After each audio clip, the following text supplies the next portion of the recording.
Hello everyone, welcome to my channel. Meeting you after so long. So these days I was not making the videos क्योंकि I was very busy with my kid. उसके साथ उसको school भेजना, घर के काम and lots of things होते हैं. So I was not able to make videos, but hopefully I'll try to make some of the good videos for all of you. So धीरे धीरे मैं शुरू करने वाली हूँ again. So सबसे पहले तो मैंने 1 महीने पहले केरा स्मूथनिंग कराई है. मीन्स अपने बालों में ट्रीटमेंट करवाया है फॉर स्मूथ हेयर के लिए. मैं बहुत दिनों से एक्चुअली कराने की सोच रही थी, बट बिल्कुल भी हिम्मत नहीं हो रही थी क्योंकि इतने रिव्यूज़ मिलते हैं कि मैम मेरे बाल ख़राब हो जाते हैं, बाल टूटने लगते हैं या फिर बहुत सारी प्रॉब्लम्स होने लगती हैं. सो आई वॉज कि मैं चलो नहीं कराते हैं, बाल ख़राब हो जाएंगे. बट मैं सोचा अब तो करा ही लेते हैं, तो मैंने फाइनली करवा लिया है. सो आफ्टर उसको एक महीना ऑलमोस्ट हो गया है. मैंने सोचा पहले 1 महीने तक देख लूँ कि बाल हैं कैसे कैसे हो रहे हैं, टूट रहे हैं, कैसा क्या कंडीशंस हैं बालों की. उसके बाद मैं पूरा एक फुल रिव्यू वीडियो बनाऊंगी सो दैट कि जो लोग कराना चाहते हैं उनके लिए हेल्पफुल रहे. सो मुझे ऑलमोस्ट 1 महीना होने वाला है. मैंने कराया है केरा स्मूथनिंग, जिसमें केराटिन का ट्रीटमेंट भी है और स्मूथनिंग भी है. एंड मेरे बाल आपको पहले से ही पता है कि थोड़े से थिक हैं. सो इन पे और कलर थे तो और सुंदर बाल दिख रहे थे. सो एक्चुअली क्या होता है कि जो भी ट्रीटमेंट होता है वो बालों पे होता है. सो यहाँ पे बालों के जो फॉलिकल्स होते हैं या बालों के केराटिन या फिर बालों की जो जितने भी जिस चीज़ से बाल बने हैं हमारे, वो थोड़े से कमज़ोर हो जाते हैं. बाल कमज़ोर थोड़े होते हैं.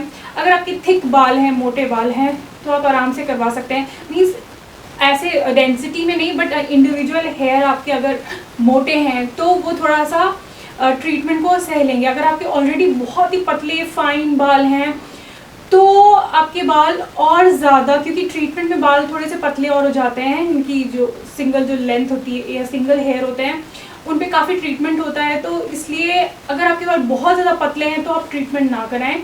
और अगर आपके बाल मोटे हैं तो वो सह सकते हैं एंड आप करवा सकते हैं आसानी से. So it depends on your hair. Now मैंने करवाने के बाद सबसे पहले तो मैं हेयर फॉल की बात करती हूँ. तो हेयर फॉल मुझे कुछ ज़्यादा नहीं हो रहा, जैसा होता था या कंघी करते थे तो उतना ही होता है अभी फ़िलहाल. सो मेन हेयर फॉल जो होता है वो दैट इज़ फ्रॉम इनसाइड. अगर आप इनसाइड बालों की केयर करेंगे तो मे बी हेयर फॉल उतना ना हो. जब हम ट्रीटमेंट करवाते हैं तो बहुत सारी चीज़ों का रिस्ट्रिक्शन होता है कि बालों को बांधे ना, स्ट्रेट रखें, पतले कोम से बालों को कोम करें, ऑयल ना लगाएं. तो मैंने 1 महीने मतलब ऑलमोस्ट 1 से 2 हफ्ते तक तो मैंने ऑयल नहीं लगाया, या फिर 2-3 हफ्ते नहीं लगाया. बट मैं विदाउट ऑयल मेरी स्कैल्प बहुत इची हो जाती है, मैं बिल्कुल भी रह नहीं सकती, बहुत डैंड्रफ हो जाता है. सो मैंने ऑयल लगाना शुरू किया, not on hair but on scalp area. Scalp area पे लगा के मसाज करके देन तो मैं उसे मतलब स्कैल्प पे लगा के देन मैं उनको वॉश कर रही हूँ. I am washing them. So थोड़ी सी मुझे ये जो ईचिंग प्रॉब्लम है कम हो गई है. So oiling for me is must. मैं बिना ऑयल के रह नहीं सकती. And now shampoo. नाउ ये लोग जब आप केराटिन ट्रीटमेंट कराते हो तो स्पेसिफिक प्रोडक्ट्स रिकमेंड करते हैं कि आप ये प्रोडक्ट यूज़ करें, ये प्रोडक्ट यूज़ करें. बट जो ऑलरेडी मेरे पास था, लाइक मेरे पास लॉरियल का जो शैम्पू था मैं उसी को यूज़ कर रही हूँ. नॉट एनी न्यू प्रोडक्ट मैंने ख़रीदा है. एंड द थिंग इज़ कि सेम है. सो मेन थिंग इज़ कि बालों की care after treatment is important. Means उसको प्रॉपर शैम्पू एंड उसके बाद कोई भी मास्क या कंडीशनर ज़रूर लगाएं. एंड जिस तरह से बोला बालों को कोम करके रखें, वैसे कोम मतलब बालों की थोड़ी सी केयर करके रखें तो बाल वैसे ही अच्छे हो जाते हैं. काफ़ी आई थिंक ट्रीटमेंट के बाद काफ़ी मैनेजेबल बाल हो गए. मतलब आपको बार बार कहीं जाना है या कोई फंक्शन में जाना है या कोई फेस्टिवल है, you don't have to extra effort लगाने नहीं पड़ते हैं. You can quickly comb your hair. जल्दी से क्विकली बाल रेडी हो जाते हैं. So that feels saves lots of time. So I think keratin treatment उनके लिए भी बहुत अच्छा है जो वर्किंग पीपल हैं एंड उनके बाल अच्छे हैं and you want to save lot of your time in styling and straightening. So ये बहुत ईजी या सही तरीका है. सो आई लव्ड इट. सो अभी तक चलो सब सही चल रहा है. धीरे धीरे I will keep on updating you about my hair smoothening and treatment के इसमें अभी मेरे बाल क्या है, कैसे हैं. बट अभी 1 ही महीना हुआ है. सो मैं भी ज़्यादा कुछ कह नहीं सकती, देखती हूँ कब तक ये रहता है, कितने टाइम तक रहता है, फिर क्या मुझे कोई और हेयर से रिलेटेड प्रॉब्लम हो रही है कि नहीं हो रही है।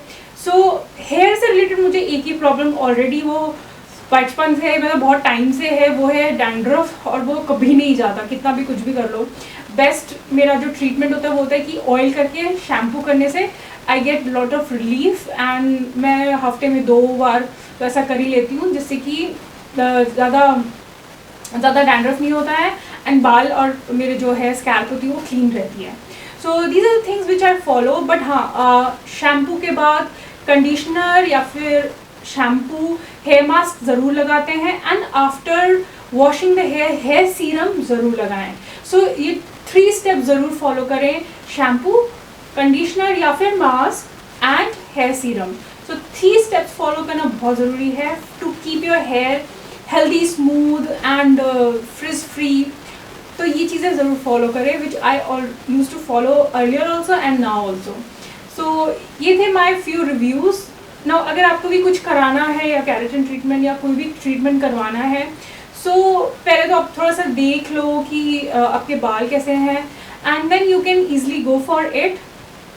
And if still you have any query, you can ask in the comment box below the section of the video, जहाँ से आप पूछ सकते हैं। तो अगर आपके दिमाग में कोई क्वेश्चन है और आप पूछना चाहते हैं तो आप ज़रूर पूछ सकते हैं इन दिस वीडियो।